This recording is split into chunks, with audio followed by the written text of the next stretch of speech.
తల్లిదండ్రుల మీద దయలేని పుత్రుండు పుట్టెనేమి వాడు గిట్టెనేమి. పుట్టలోని చెదలు పుట్టవా గిట్టవా విశ్వదాభిరామ వినురవేమా. తల్లిదండ్రుల మీద ఏమాత్రమూ దయలేని కొడుకు పుట్టినా మరణించినా ఒకటే. అలాంటివాడు పుట్టలోన పుట్టి పుట్టలోనే నశించు చెదల వంటివాడు. కనిపెంచిన తల్లిదండ్రులని నిర్దాక్షిణ్యంగా ఇంటి నుండి తరిమేస్తున్న కొడుకులు కొందరైతే, తమ స్టేటస్ కి అవమానంగా భావించి తామే స్వయంగా పే చేస్తూ పేరెంట్స్ ని పరాయి వాళ్లను చేస్తున్న వారు మరికొందరు. ఒక సర్వే ప్రకారం మన దేశంలో దాదాపు 1100 ఓల్డేజ్ హోమ్స్ ఉన్నాయి. ప్రతి సంవత్సరం 15 లక్షల వయోవృద్ధులు బలవంతంగా తమ సొంత బిడ్డలతోనే ఓల్డేజ్ హోంలో చేర్పించబడుతున్నారు. దీన్ని బట్టి చూస్తే పిల్లలు కనిపించిన వారి పట్ల ఎంత బాధ్యతగా ఉంటున్నారో అర్థమవుతుంది. ఇలా జీవిస్తున్న వారిలో ఎవర్ని కదిలించినా మనకు మొదటగా వచ్చే సమాధానం వారి కళ్ల వెంట నీళ్లు. కన్న పిల్లల కోసం సర్వస్వం త్యజించి కష్టపడి పెంచి ప్రయోజకులను చేస్తే దానికి వీరిచ్చే ప్రతిఫలం వారిని ఇంట్లో నుంచి బయటికి పంపటం. అన్నీ ఉన్నా పేరెంట్స్ ని చూసుకునే తీరిక లేక బయటికి పంపేవారు కొందరైతే, మరికొందరు తమ భార్యకి వారికి పడటం లేదని ఇంట్లో నుండి వెళ్లగొట్టేవారు మరికొందరు. మన జీవితంలోకి కొత్త బంధాలు రాగానే పేగు బంధానికి చమరగీతం పాడాల్సిందేనా?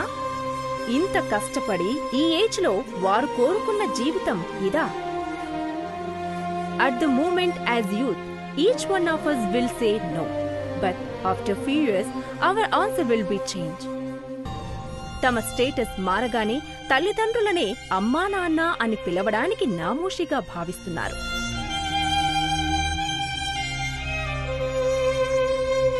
మూడు సంవత్సరాల వయసులో అమ్మ ప్రక్కన లేకుండా నిద్రపోలేనివాడు 30 సంవత్సరాలు రాగానే అది అమ్మను ఇంటి నుండి బయటికి పంపుతున్నాడు. What happens to this beautiful relationship after some time? Time, money, or addition of new relation? Whatever the reason. చేయూతనందించాల్సిన వయసులో వారి చెయ్యి వదిలించుకుని గాలి కొదిలేయడమేనా? కనిపించని దేవుడికి పూజలు చేస్తూ దండం పెడుతుంటారు. కాని కళ్ల ముందే కనిపించే ప్రత్యక్ష దైవాలైన తల్లిదండ్రులకు దండం పెట్టడం కాదు కదా, కనీసం దయ చూపించలేకపోతున్నారు. మన చదువులు మనకు నేర్పిన సంస్కారం ఇదేనా? ఒక్కసారి పడుకుని నిద్రపోయే ముందు కళ్ళు మూసుకుని గుండెల మీద చెయ్యి వేసుకుని మిమ్మల్ని మీరు ప్రశ్నించుకుంటే మీకే తెలుస్తుంది వారు పంచిన నిష్కల్మషమైన ప్రేమలో కనీసం 10వ వంతైనా మీరు పంచుతున్నారో లేదో.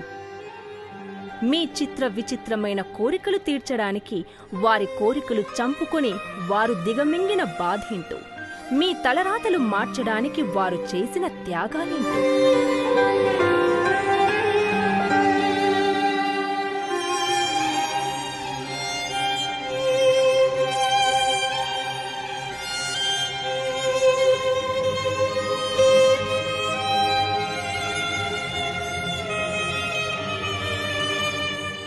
ఇలా పేగు బంధాల్ని దూరం చేసుకుంటున్న వారిలో స్ఫూర్తిని నింపి వారు వారి బాధ్యతల్ని గుర్తించేలా చేయాలనేదే మా ఈ చిన్న ప్రయత్నం.